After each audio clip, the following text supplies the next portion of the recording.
우리 대한민국 국민들에게 형제의 나라라고 불리는 나라가 있습니다. 바로 터키입니다. 터키가 형제의 나라라는 인식은 2002년 한일 월드컵 3, 4위전을 통해 널리 알려지게 됐는데요. 그 2년의 시작은 터키가 1950년부터 시작된 한국전쟁에 참전하면서부터입니다. 특히 중공군을 상대로 첫 승리를 거둔 금양장리 전투처럼 연합군의 굵직한 승리에 기여했기 때문인데요. 사회주의와 공산주의의 침략으로부터 대한민국을 지키기 위해 한국으로 군대를 보낸 나라는 미국을 비롯해 총 16개국입니다. 그런데 그 가운데서는 우리에게 잘 알려져 있지 않은 나라도 많은데요. 그중 하나가 바로 콜롬비아입니다.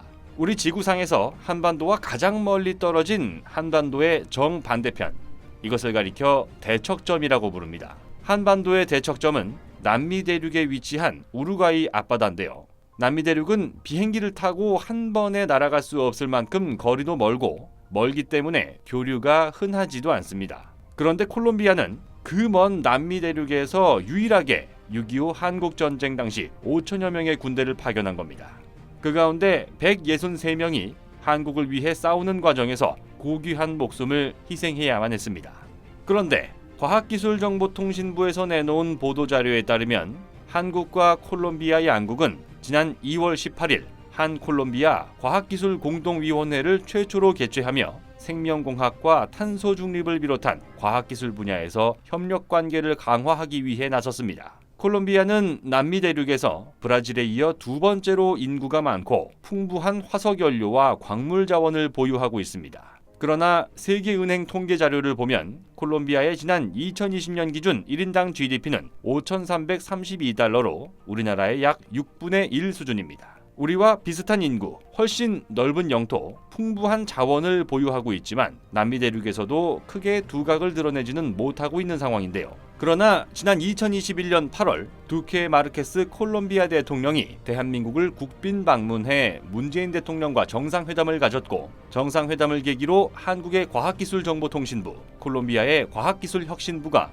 양국 간 과학기술 분야 협력을 추진하기 위한 양해 각서를 체결했습니다. 그것이 실제 협력으로 이어지기 위한 본격적인 행보에 나서게 된 겁니다.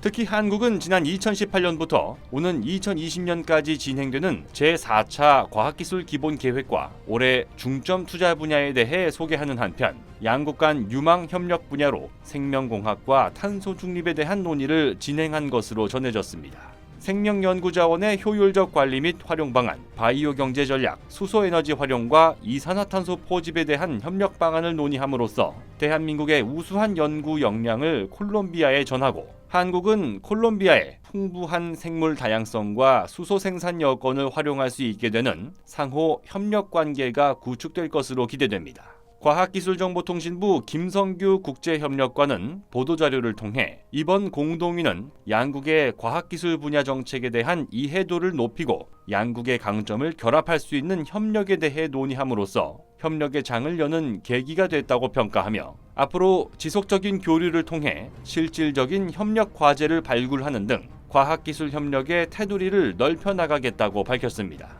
인간관계를 얼마나 잘 형성하는가에 있어서 물리적인 거리는 절대적인 기준이 되지 않습니다.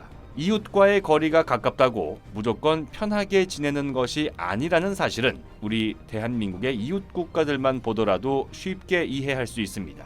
콜롬비아는 비록 1만 킬로미터 이상 멀리 떨어져 있지만 대한민국의 운명이 풍전등화에 놓였을 때 도움을 줬던 나라입니다. 또 한국과 콜롬비아는 서로에게 부족한 기술과 자원이라는 부분을 충분히 채워줄 수 있는 요건을 갖췄는데요. 과학기술 협력을 통해 한국과 콜롬비아의 1억 명 국민이 더 풍요로운 미래를 맞이할 수 있게 되길 기대합니다.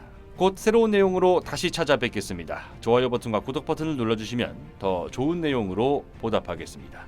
감사합니다.